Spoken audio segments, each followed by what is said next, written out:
Hello everyone, आज मैं लेकर आई हूँ मौद्रिक नीति से संबंधित विभिन्न प्रश्न जो हमारे आने वाली परीक्षाओं में बहुत उपयोगी सिद्ध होंगे।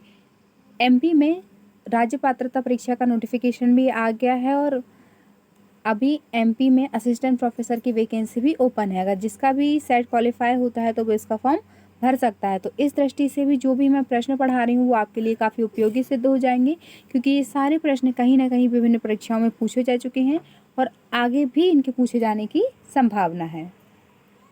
हमारा पहला प्रश्न है, मौद्रिक नीति के संदर्भ में निम्नलिखित में से कौन सा कथन सही है। हमारे ऑप्शन पहला, मौद्रिक नीति में यहाँ पर बाह्य आएगा, बाह्य पश्चता का अधिक होना, कम अधिक होना। दूसरा, मौद्रिक नीति में अंतः पश्चता का कम हो सकती है। तो इन दोनों में से हमारा सही कौन सा है। पहला केवल एक, दूसरा केवल दो, तीसरा एक और दो दोनों, और चौथा ना ही एक और ना ही दो। तो यहाँ पे हमारा सही जवाब हो जाएगा ऑप्शन नंबर सी, ये दोनों ही सही है। मौद्रिक नीति किसी भी देश की आर्थिक नीति का अविभाज्य अंग है। इसका स्वरूप किसी भी देश की आर्थिक परिस्थितियां, नीति आदि के द्वारा प्रभावित होता है।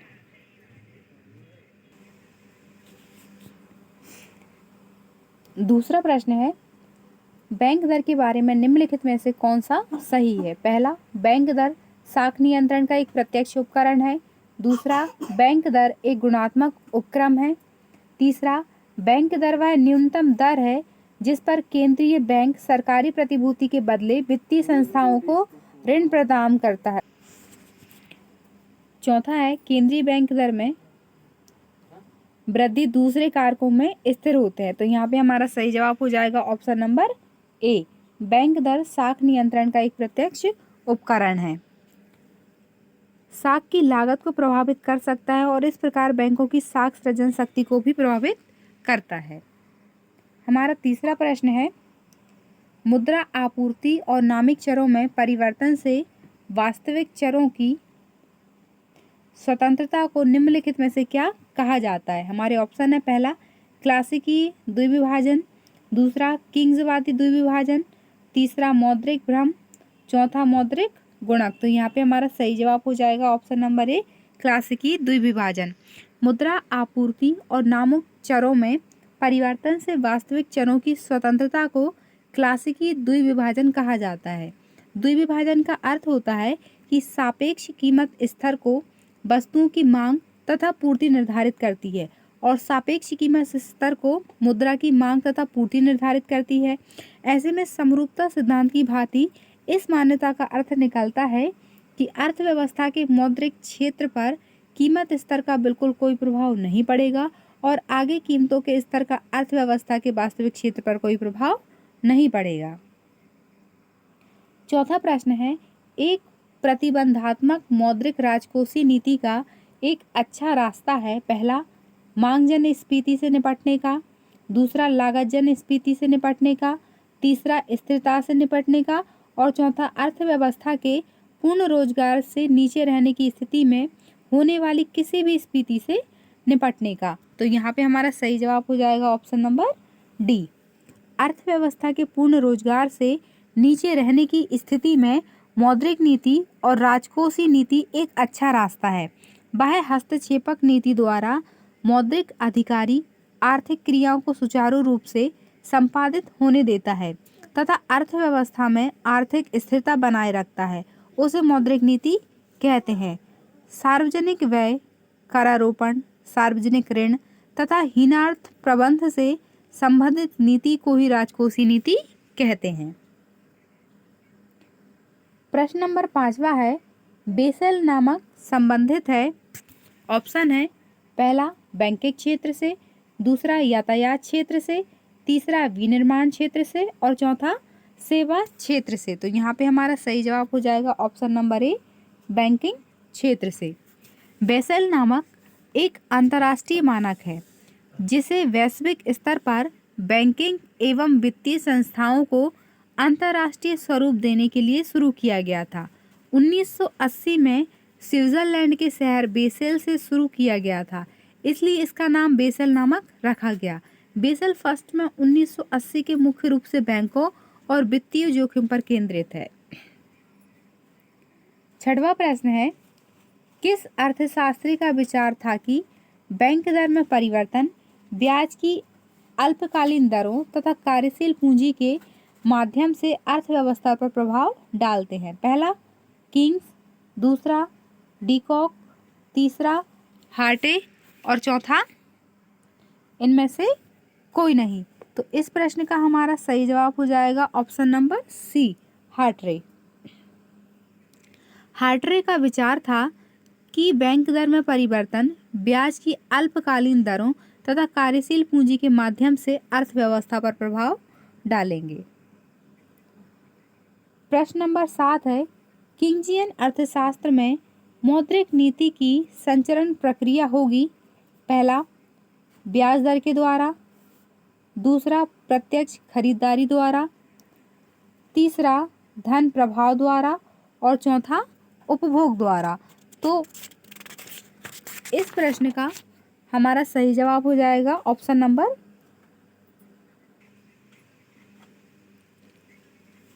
ए, ब्याज दर के द्वारा। किंग्स मानते हैं कि संचरण तंत्र अप्रत्यक्ष है, अर्थात मुद्रा आपूर्ति में परिवर्तन ब्याज दरों या विनिमय दरों में परिवर्तन के माध्यम से कुल मांग को प्रभावित करते हैं। अतः किंगजियन अर्थशास्त्र में मौद्रिक नीति की संचरण प्रक्रिया ब्याज दर के द्वारा निर्धारित होती है।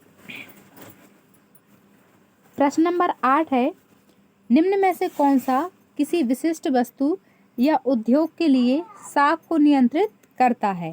पहला बैंक दर, दूसरा मार्जिन मुद्रा, तीसरा खुले बाजार की क्रियाएं और चौथा चयनित साख नियंत्रण। तो यहाँ पे हमारा सही जवाब हो जाएगा ऑप्शन नंबर डी, चयनित साख नियंत्रण। जब किसी विशिष्ट वस्तु या उद्योग को ध्यान में रखकर साख नियंत्रण के उपाय किए जाते हैं तो इस प्रक्रिया को चयनित साख नियंत्रण कहते हैं। यह नियंत्रण का एक प्रकार है। प्रश्न नंबर 9 है, आरबीआई द्वारा निम्न में से किसके द्वारा भारत में विदेशी व्यापार को वित्त प्रदान करने में मदद करता है? यहाँ पे हमारे ऑप्शन है, पहला नाबार्ड, दूसरा एक्सिम बैंक, तीसरा भारतीय स्टेट बैंक और चौथा आईडीबीआई। तो यहाँ पे हमारा सही जवाब हो जाएगा option number B, Exim bank. RBI Exim bank द्वारा भारत में विदेशी व्यापार को वित्त प्रदान करने में मदद करता है। भारतीय निर्यात आयात बैंक फरवरी 1981 में बजट में वित्त मंत्री ने यह घोषणा की कि अंतर्राष्ट्रीय व्यापार की वित्तीय व्यवस्था के लिए एक्सिम बैंक की स्थापना की जाएगी और 1982 से बैंक ने कार्य करना प्रारंभ कर दिया। यह एक वैधानिक निगम है जिसकी अधिकृत पूंजी 200 करोड़ रुपए है। प्रश्न नंबर 10 है, बैंकों द्वारा नगद एवं परिसंपत्ति को निर्धारित अनुपात में बनाए रखने को कहा जाता है? पहला एसबीआर वैधानिक बैंक अनुपात, दूसरा एसएलआर वैधानिक तरलता अनुपात, तीसरा सीबीआर केंद्रीय बैंक अनुपात और चौथा सीएलआर केंद्रीय तरलता कोष। तो यहाँ पे हमारा सही जवाब हो जाएगा ऑप्शन नंबर बी, एसएलआर वैधानिक तरलता अनुपात। बैंकों द्वारा नगद एवं परिसंपत्तियों को निर्धारित अनुपात में बनाए रखने को एसएलआर कहा जाता है। एसएलआर के अंतर्गत देश के सभी अनुसूचित वाणिज्यिक बैंकों को अपने सकल जमाओं का एक विशेष हिस्सा अपने ही पास गैर नगद रूप में रखना अनिवार्य है। 23 जनवरी 2007 को जारी एक अध्यादेश के द्वारा एसएलआर की निचली सीमा 25% को समाप्त कर दिया गया, अर्थात इसे किसी स्तर तक आरबीआई द्वारा नीचे लाया जा सकता है। 11वां प्रश्न है, बैंक रेट निम्न में से किसके द्वारा निर्धारित की जाती है? हमारे ऑप्शन है, पहला भारत सरकार, दूसरा स्टेट बैंक ऑफ इंडिया, तीसरा रिजर्व बैंक ऑफ इंडिया और चौथा भारतीय प्रतिभूति एवं नियामक बोर्ड। इस प्रश्न का हमारा सही जवाब है option number C, reserve bank of India. Bank rate reserve bank of India के द्वारा निर्धारित की जाती है। वह ब्याज दर जिस पर आरबीआई द्वारा अपने ग्राहकों को सर्वाधिक ऋण दिया जाता है, बैंक दर कहलाता है। जो ब्याज दर रिजर्व बैंक ऑफ इंडिया अपनी लंबी अवधि के ऋणों पर वसूलता है उसे बैंक रेट कहते हैं। प्रश्न नंबर 12 है, रिजर्व बैंक ऑफ इंडिया अधिनियम किस वर्ष में पारित हुआ?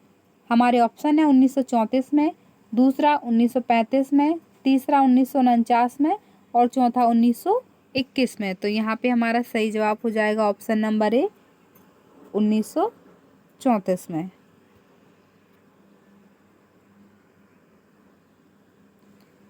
प्रश्न नंबर 13 है,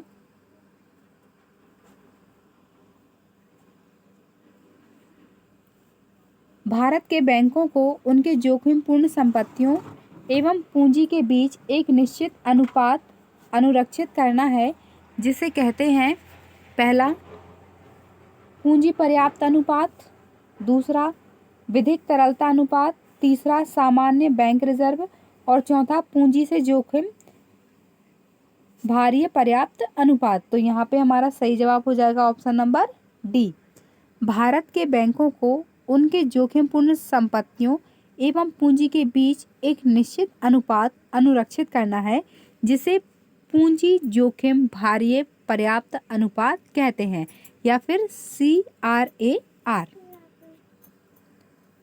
प्रश्न नंबर 14 है,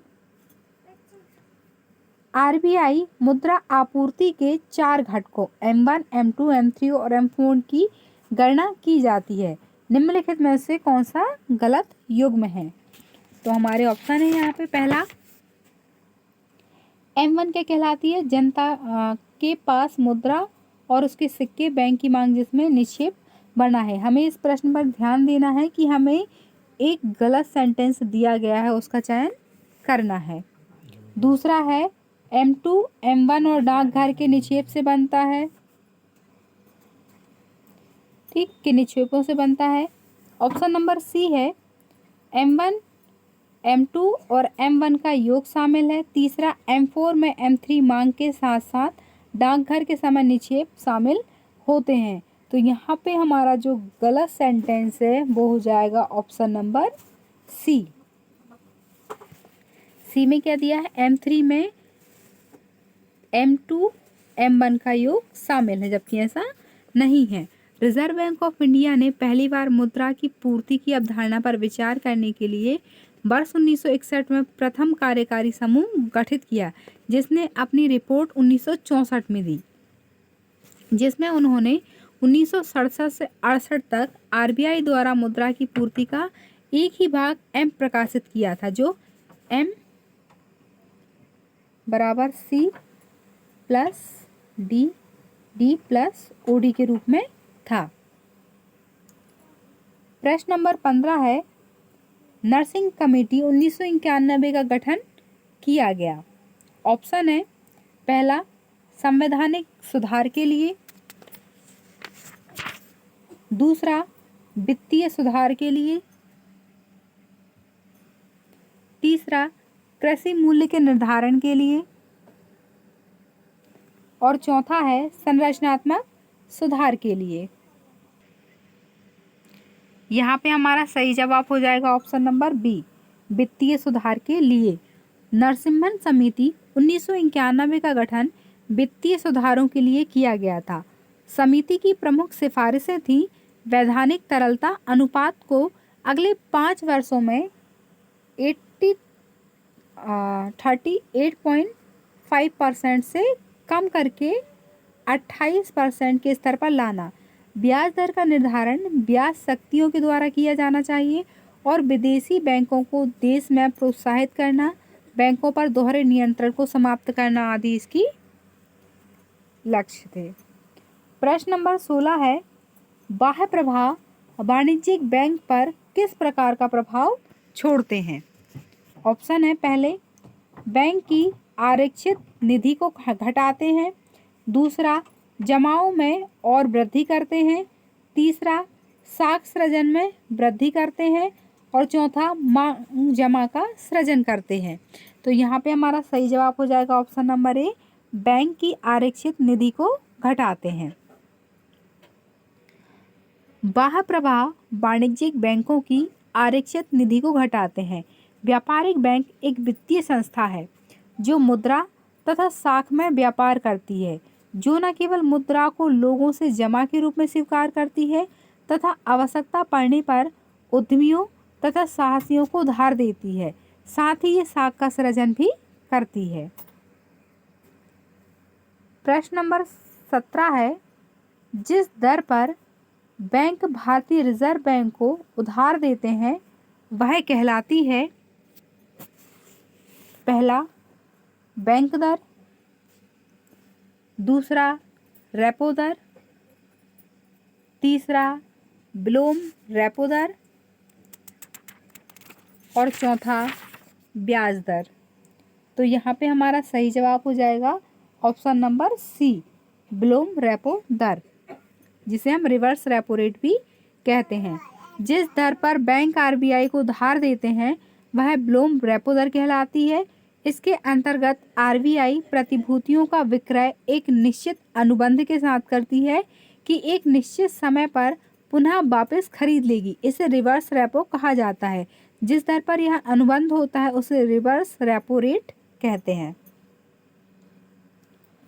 प्रश्न नंबर 18 है, औपांतिक आवश्यकता जिसे मार्जिन रिक्वायरमेंट कहते हैं का मौद्रिक नीति के किस लिखित के अंतर्गत ब्यौरा दिया जाता है। पहला, परिवर्तनीय रिजर्व आवश्यकता। दूसरा, संवैधानिक चल निधि आवश्यकता। तीसरा, चयनात्मक ऋण नियंत्रण। और चौथा, खुला बाजार कार्रवाइयाँ। तो यहाँ पे हमारा सही जवाब है ऑप्शन नंबर सी, चयनात्मक ऋण नियंत्रण। मौद्रिक नीति के अंतर्गत चयनात्मक साख नियंत्रण के तरीके से वे तरीके हैं जो साख की मात्रा या परिणाम को नहीं बल्कि उसके प्रभाव को अधिक प्रभावशाली ढंग से नियंत्रित करते हैं। इसका प्रमुख उद्देश्य है व्यापारिक बैंकों द्वारा अवांछित आर्थिक क्रियाओं के लिए साख देने पर रोक लगाना या उन्हें हतोत्साहित करना। इसके अंतर्गत निम्न तरीके अपनाए जाते हैं। पहला, न्यूनतम सीमा या मार्जिन निर्धारण।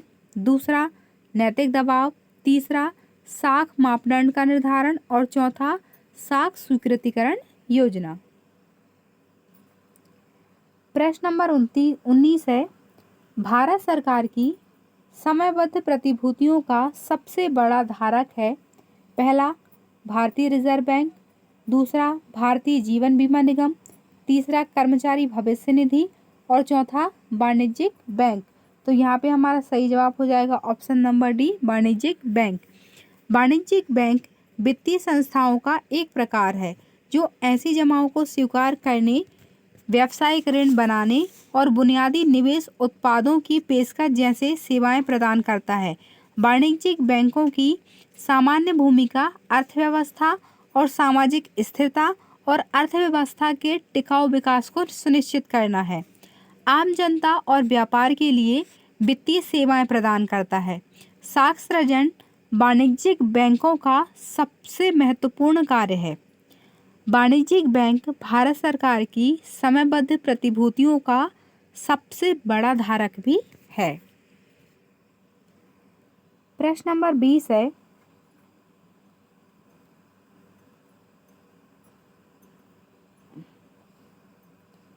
भारत में वित्तीय क्षेत्र के सुधारों में समाविष्ट है।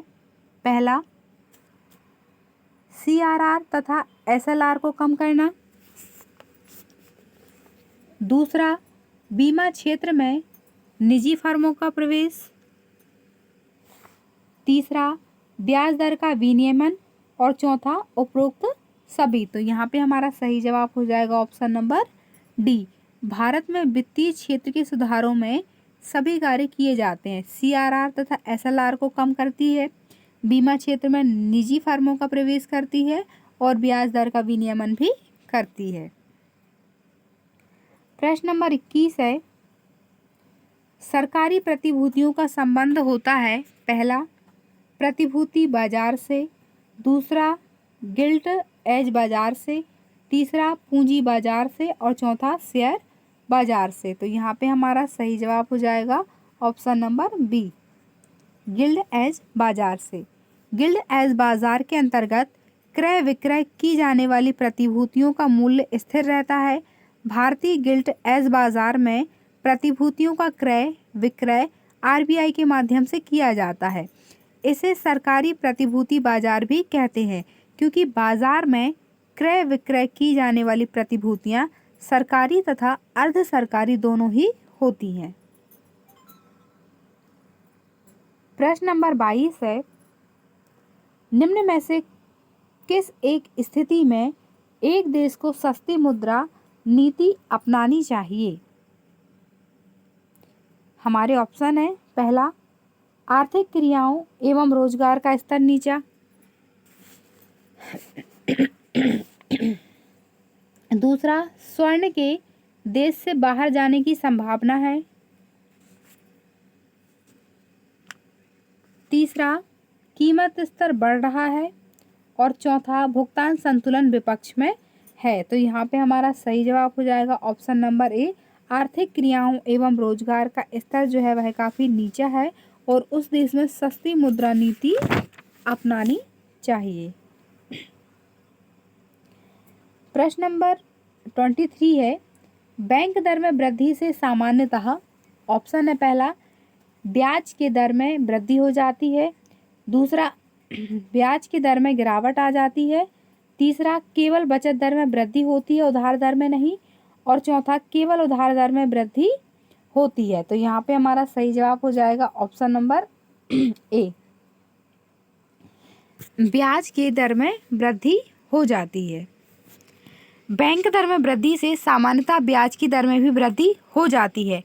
बैंक दर वह दर है जिस दर पर देश का केंद्रीय बैंक अपने सदस्य बैंकों की बिलों की पुनः कटौती करता है अर्थात श्रेणी की प्रतिभूतियों की आड़ में उधार देता है। व्यापक अर्थों में यह साख की उपलब्धता एवं लागत दोनों को प्रभावित करता है क्योंकि यह वह आधार निर्मित है जिस पर ऋणों की उपलब्धताएं निर्भर करती हैं।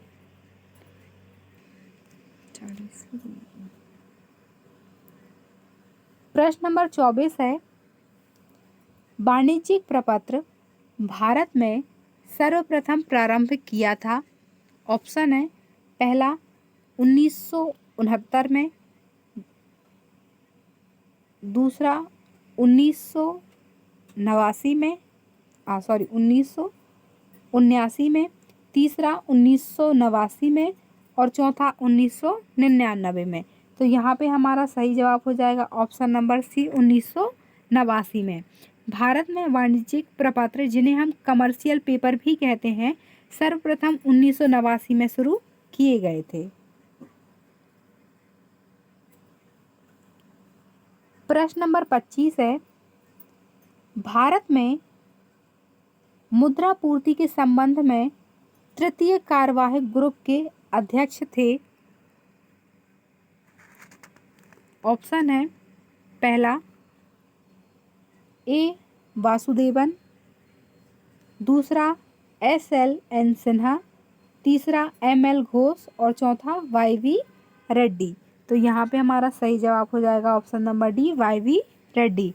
YV रेड्डी की अध्यक्षता में मुद्रा पूर्ति के संबंध में तृतीय कार्यवाहक ग्रुप का गठन जो है 1997 में किया गया, जिसमें अपनी रिपोर्ट 24 जून 1998 में प्रस्तुत की। रिजर्व बैंक ने कमेटी की सिफारिशों तथा सुझावों को मान लिया और कमेटी ने मुद्रा के माप के लिए 2 समग्र मौद्रिक इसमें अपनाए। पहला, अगर हम मौद्रिक की बात करें तो M-M0, M1, M2, M3 और M4 इसमें लिया गया। अब अगर हम इसी में तरलता की बात करें तो इसमें लिया गया L1, L2 और L3। अब ये सब होते क्या हैं, हम इनके बारे में थोड़ा सा जान लेते हैं। M0 क्या होता है? चलन में मुद्रा तथा बैंकों का RBI के पास जमा। M1 में जनता के साथ चलन में जो मुद्रा है, बैंक में जो मुद्रा है और RBI की जो अन्य जमा है, इसलिए सबका अलग अलग दिया गया है। तो यहाँ पे हमें बस इतना याद रखना है कि भारत में मुद्रा पूर्ति के संबंध में तृतीय कार्यवाहक की जो अध्यक्षता है वो YV रेड्डी के द्वारा दी गई थी। प्रश्न नंबर 26 है, भारत में तदर्थ राजकोषीय पत्र प्रणाली को अर्थोपाय ऋण प्रणाली में परिवर्तित किया गया। पहला 1 अप्रैल 1997 से, 1 अप्रैल 1998 से, 1 अप्रैल 1995 से और 1 अप्रैल 1996 से। तो यहाँ पे हमारा सही जवाब हो जाएगा ऑप्शन नंबर ए, 1 अप्रैल 1997 से। भारत में तदर्थ राजकोषीय पत्र प्रणाली को अर्थोपाय ऋण प्रणाली में 1 अप्रैल 1997 से परिवर्तित किया गया। इस प्रणाली के अनुसार अब सरकार रिजर्व बैंक से एक निश्चित सीमा के अंदर ही ऋण ले सकती है, जो हमारी भारत की अर्थव्यवस्था के लिए काफ़ी सही है। 27वां प्रश्न है, भारत ने न्यूनतम रिजर्व प्रणाली कब अपनाई? हमारे ऑप्शन है, पहला 1947 में, दूसरा 1953 में, तीसरा 1956 में और चौथा 1960 में। तो यहाँ पे हमारा सही जवाब हो जाएगा ऑप्शन नंबर सी, 1956 में। ये प्रश्न जो है वो कई बार पूछा जा चुका है। यूपी PGT 2010 में, यूपी PCS इकोनॉमिक्स 2005 में, यूपी PGT 2002 में और अन्य परीक्षाओं में भी पूछा जा चुका है। RBI ने नोटों की छपाई की आनुपातिक आरक्षित प्रणाली के स्थान पर 1956 में न्यूनतम आरक्षित अनुपात लागू किया। 31 अक्टूबर 1957 के RBI एक्ट के अनुसार पत्र मुद्रा के बदले रखे जाने वाले स्वर्ण के सिक्के तथा विदेशी प्रतिभूतियों की न्यूनतम मात्रा 200 करोड़ रुपए कर दी, जिसने 115 करोड़ रुपए स्वर्ण तथा 85 करोड़ रुपए की विदेशी प्रतिभूतियां हैं जो कभी भी इससे कम नहीं हो सकती। वर्तमान में 1957 में संशोधन भी लागू है। प्रश्न नंबर 28 है, रिजर्व बैंक ऑफ इंडिया निम्न में से कौन सी विधि के आधार पर नोट निगमन करती है? पहला निश्चित विश्वासृत प्रणाली, दूसरा अधिकतम विश्वासृत प्रणाली, तीसरा अनुपातिक कोष पद्धति और चौथा न्यूनतम कोष पद्धति। तो इस प्रश्न का हमारा सही जवाब हो जाएगा ऑप्शन नंबर डी, न्यूनतम कोष पद्धति। Bharat reserve bank of India जो है वो नोट निगमन के लिए न्यूनतम कोष पद्धति का उपयोग करती है।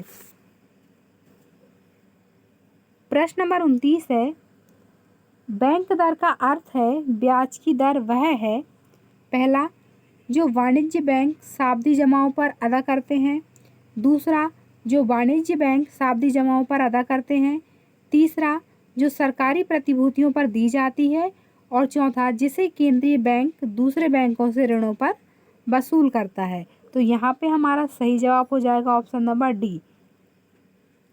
बैंक दर वह दर है जिस दर पर एक देश का केंद्रीय बैंक अपने सदस्य देशों की बिलों की पुनर्कटौती करता है अथवा प्रथम श्रेणी की प्रतिभूतियों की आड़ में सुधार देता है। अर्थात यह वह दर होती है जिस पर केंद्रीय बैंक वाणिज्यिक बैंकों को उधार देती है। प्रश्न नंबर 30 है, भारतीय रिजर्व बैंक द्वारा परिभाषित मुद्रा की पूर्ति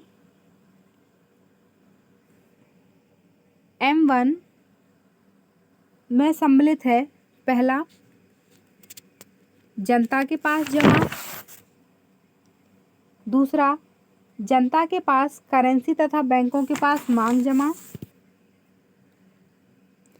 तीसरा जनता के पास करेंसी तथा बैंकों के पास सावधि जमा और चौथा जनता के पास करेंसी तथा राष्ट्रीय बचत एवं संगठन के पास जमा।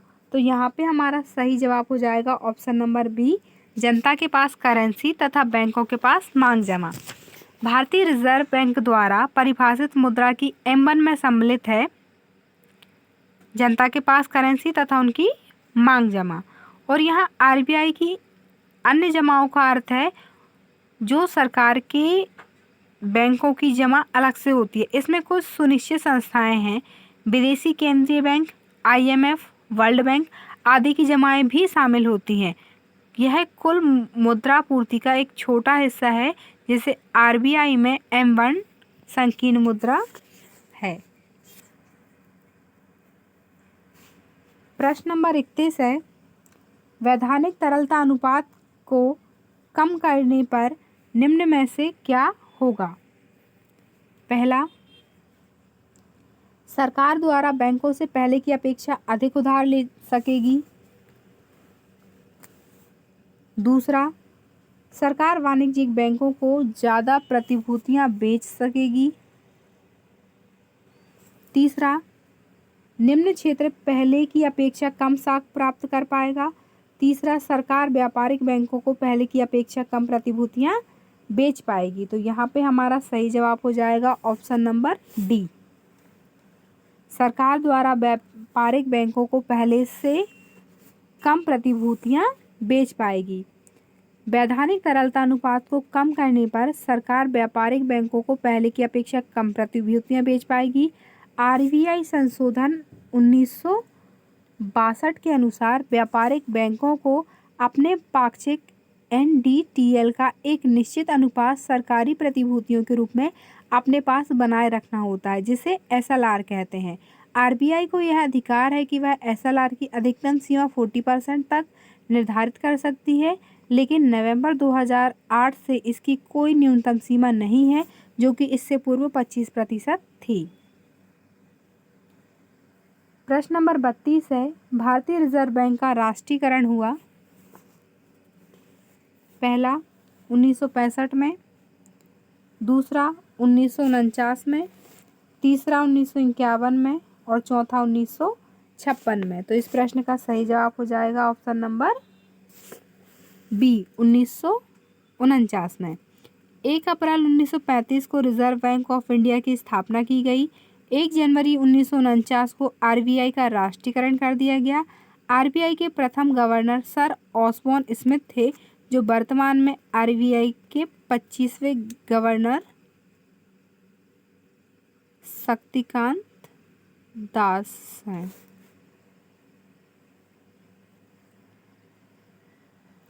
प्रश्न नंबर 33 है, 1993, 94 और 94, 95 में भारत के मुद्रा स्टॉक में वृद्धि का सबसे महत्वपूर्ण कारण रहा है?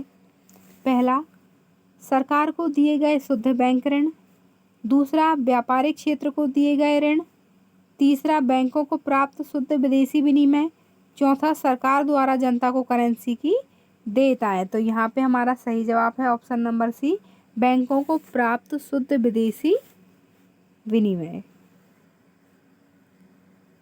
प्रश्न नंबर 34 है, रिजर्व बैंक ऑफ इंडिया द्वारा अपनाया गया सबसे प्रभावी साख नियंत्रण का उपाय है? पहला, नकदी भंडार। दूसरा, ऋण की सीमाओं में परिवर्तन। तीसरा, खुले बाजार की प्रक्रिया और चौथा, उपरोक्त में से कोई नहीं। तो इस प्रश्न का सही जवाब हो जाएगा ऑप्शन नंबर ए, नकदी भंडार।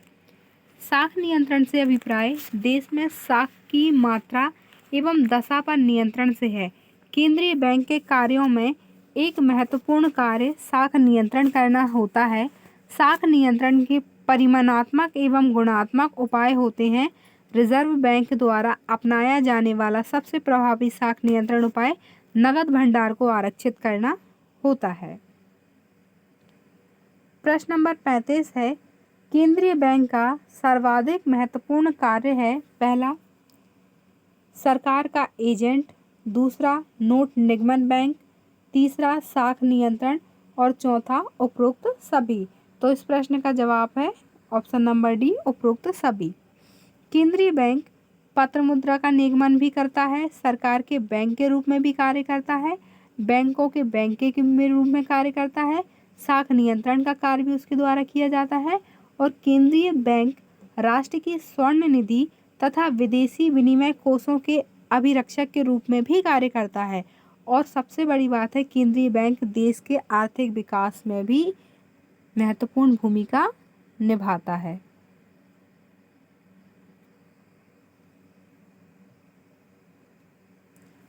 प्रश्न नंबर 36 है, व्यवहार में खुले बाजार की क्रियाएं भारत में मुख्य रूप से विक्रय से संबंधित हैं। वह है पहला विदेशी मुद्रा, दूसरा सरकारी प्रतिभूतियां, तीसरा व्यापारिक पत्र और चौथा विनिमय बिल। तो यहाँ पे हमारा सही जवाब हो जाएगा ऑप्शन नंबर बी, सरकारी प्रतिभूतियां। व्यवहार में खुले बाजार की क्रियाएं भारत में मुख्य रूप से सरकारी प्रतिभूतियों के विक्रय से संबंधित हैं। खुले बाजार की क्रियाओं का तात्पर्य देश के केंद्रीय बैंक द्वारा विभिन्न प्रकार की सरकारी प्रतिभूतियों के क्रय विक्रय से है। ओपन का अर्थ है कि यहाँ कोई बाध्यता नहीं है, लोग अपनी इच्छा अनुसार क्रय विक्रय की क्रिया में भाग लेते हैं, इसमें कोई बाध्यता नहीं है। केंद्रीय बैंक बाजार में तरलता वृद्धि करने के लिए प्रतिभूतियों को खरीदती है तथा बाजार में तरलता की कमी करने हेतु प्रतिभूतियों को बेच देती है। प्रश्न नंबर 37 है, विकासशील देशों में साख नियंत्रण का कौन सा उपाय जो है वो सर्वाधिक प्रभावी होता है। पहला बैंक रेट, दूसरा खुले बाजार की क्रियाएं, तीसरा परिवर्तनशील आरक्षित अनुपात और चौथा उपरोक्त में से कोई नहीं। तो इसका सही जवाब हो जाएगा ऑप्शन नंबर सी, परिवर्तनशील आरक्षित अनुपात। विकासशील देशों में साख नियंत्रण का परिवर्तनशील आरक्षित अनुपात उपाय सर्वाधिक प्रभावी होता है। आरबीआई संशोधन अधिनियम 1962 के अंतर्गत इसको परिभाषित किया गया है। आरबीआई ने नगद रूप में सीआरआर को रखने की बात कही। पूर्व में सीआरआर की 3% न्यूनतम तथा 15% अधिकतम सीमा हुआ करती थी, लेकिन बाद में समाप्त कर दिया गया और आरबीआई ने सीआरआर की नगद जमाओं पर कोई ब्याज नहीं देती है। प्रश्न नंबर 38 है, मुद्रास्फीति के नियंत्रण के लिए केंद्रीय बैंक को निम्नलिखित कदम उठाना चाहिए। पहला, खुले बाजार में सरकारी प्रतिभूतियों का विक्रय। दूसरा, बैंक दर में कमी। तीसरा, खुले बाजार में सरकारी प्रतिभूतियों का विक्रय। और चौथा है बैंकों के सुरक्षित कोष अनुपात में को कम करना। इस प्रश्न का हमारा सही जवाब हो जाएगा ऑप्शन नंबर ए, खुले बाजार में सरकारी प्रतिभूतियों का विक्रय।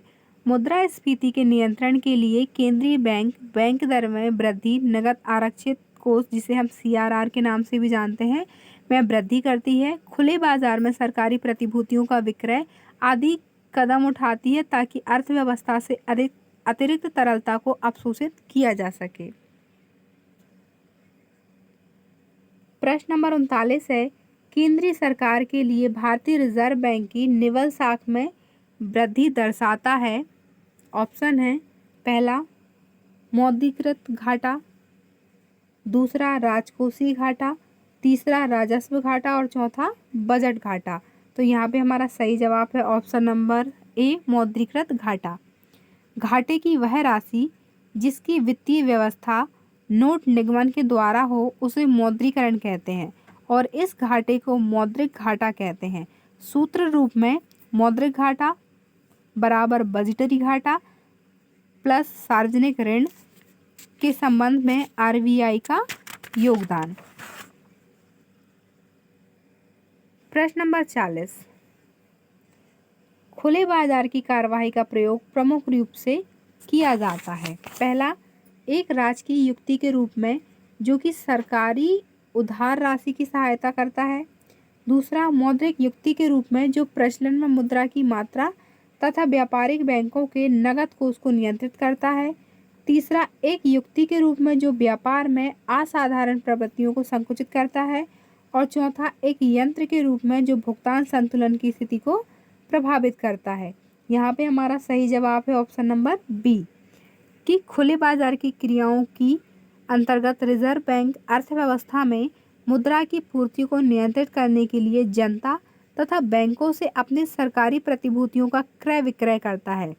रिजर्व बैंक द्वारा प्रतिभूतियों का विक्रय का अर्थ हुआ अर्थव्यवस्था से मुद्रा का संकुचन तथा क्रय का अर्थ अर्थव्यवस्था में मुद्रा के विस्तार से है। प्रश्न नंबर 41 है, भारतीय रिजर्व बैंक की मौद्रिक नीति है। पहला, साख विस्तार, दूसरा साख नियंत्रण, तीसरा नियंत्रित मुद्रा विस्तार और चौथा सस्ती मुद्रा नीति। तो यहाँ पे हमारा सही जवाब है ऑप्शन नंबर सी, नियंत्रित मुद्रा विस्तार। भारतीय रिजर्व बैंक परिमाणात्मक एवं गुणात्मक तरीके से साख पर नियंत्रण करता है। इसके साख नियंत्रण से मुद्रा के विस्तार पर रोक आसानी से लगाई जा सकती है। प्रश्न नंबर 42 है, खुले बाजार की क्रियाएं जिन्हें ओपन मार्केट ऑपरेशंस कहते हैं निम्नलिखित में से किस नीति का अंग है? ऑप्शन है पहला आय नीति, दूसरा साख नीति, तीसरा राजकोषीय नीति और चौथा श्रम नीति। इस प्रश्न का सही जवाब है ऑप्शन नंबर बी, साख नीति। रिजर्व बैंक के परिमाणात्मक एवं गुणात्मक रिजर्व बैंक के मौद्रिक नीति के तहत खुले बाजार की क्रियाएं मात्रात्मक साख नियंत्रण का एक तरीका है। इसके तहत रिजर्व बैंक व्यापारिक बैंकों को साख निर्माण करने से रोकता है। प्रश्न नंबर 43, मंदी और बेरोजगारी को दूर करने के लिए मौद्रिक नीति के अंतर्गत अपनाए गए उपाय हैं। पहला, नकदी कोष अनुपात को बढ़ाना, दूसरा वैधानिक तरलता अनुपात को घटाना, तीसरा नकदी कोष अनुपात को घटाना और चौथा बी और सी दोनों। तो यहाँ पे हमारा सही जवाब है ऑप्शन नंबर डी, बी और सी दोनों। मंदी और बेरोजगारी का गहरा संबंध है, क्योंकि जब उत्पादन के बाद उसकी बिक्री कम होने लगती है तो धीरे धीरे उत्पादन कम किया जाता है और मजदूर को कार्य करने से हटाया जाता है। ऐसी स्थिति में मंदी और बेरोजगारी को दूर करने के मौद्रिक नीति के अंतर्गत अपनाए गए उपाय में वैधानिक तरलता अनुपात को घटाना व नकदी कोष अनुपात को घटाना भी सम्मिलित है।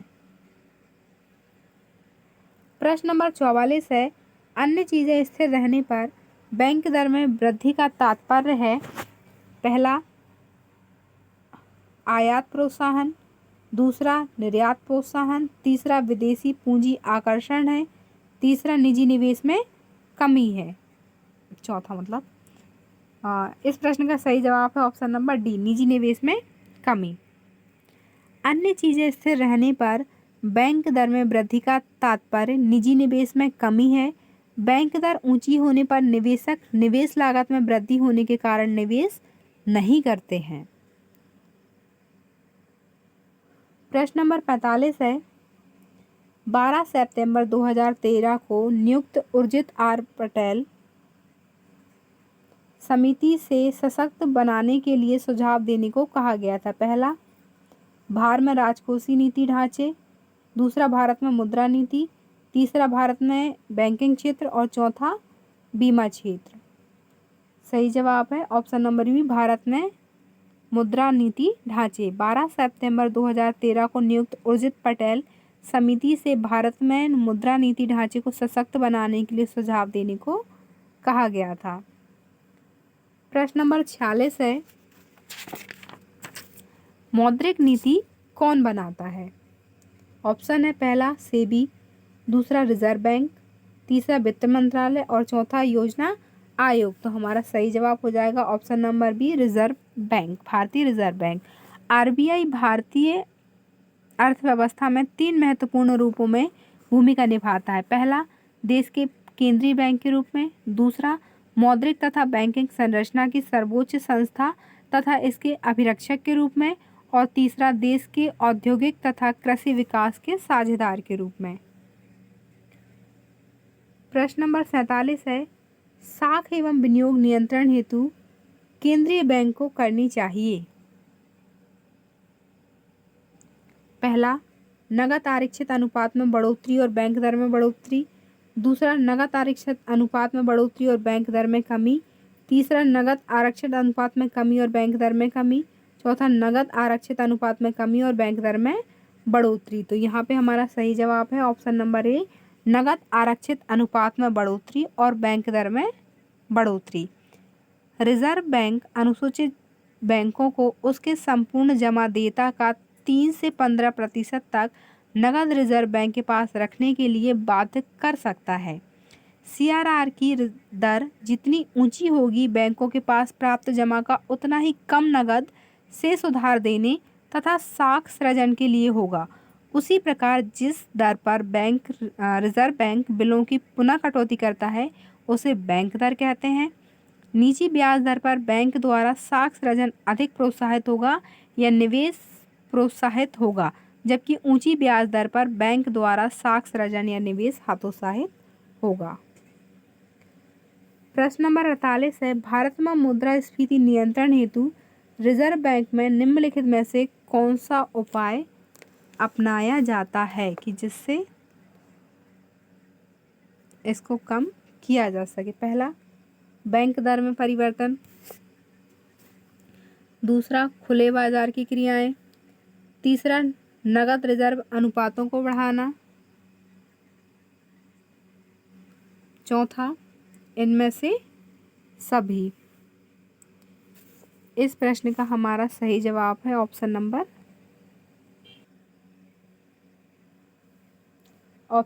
डी। ये सभी जो है भारत में मुद्रास्फीति पर नियंत्रण करने हेतु भारतीय रिजर्व बैंक के द्वारा अपनाए जाते हैं। बैंक दर में परिवर्तन अपनाया जाता है, खुले बाजार की क्रियाओं को अपनाया जाता है और नगद रिजर्व अनुपातों को भी बढ़ावा दिया जाता है। प्रश्न नंबर 39 है, निम्नलिखित में से कौन सी मौद्रिक नीति का अस्त्र नहीं है। पहला, खुली बाजार क्रिया। दूसरा, बैंक दर। तीसरा, सरकारी व्यय और चौथा, चयनात्मक साख नियंत्रण। तो यहाँ पे हमारा सही जवाब है ऑप्शन नंबर सी, सरकारी व्यय। राजस्व सरकार, जिसमें केंद्र तथा राज्य दोनों ही सम्मिलित होते हैं, के वित्त से संबंधित है तथा इसके विभिन्न पहलुओं को प्रभावित करने वाली नीति राजकोषीय नीति या बजटरी नीति के नाम से भी हम जानते हैं। बजटरी नीति से आशय सरकार की सार्वजनिक व्यय, करारोपण, सार्वजनिक ऋण तथा उसके प्रबंध से संबंधित नीतियों से है, जिनका प्रयोग सरकार अर्थव्यवस्था में रोजगार, राष्ट्रीय उत्पादन, आंतरिक तथा बाह्य आर्थिक स्थिरता, आर्थिक समता आदि आर्थिक नीतियों के प्रमुख उद्देश्यों को पूरा करने के लिए करती है। हमारा 50 और लास्ट सवाल है, बैंक के तरल अनुपात में कोष में वृद्धि होने पर हमारे ऑप्शन है। पहला, मुद्रा की पूर्ति में वृद्धि होगी।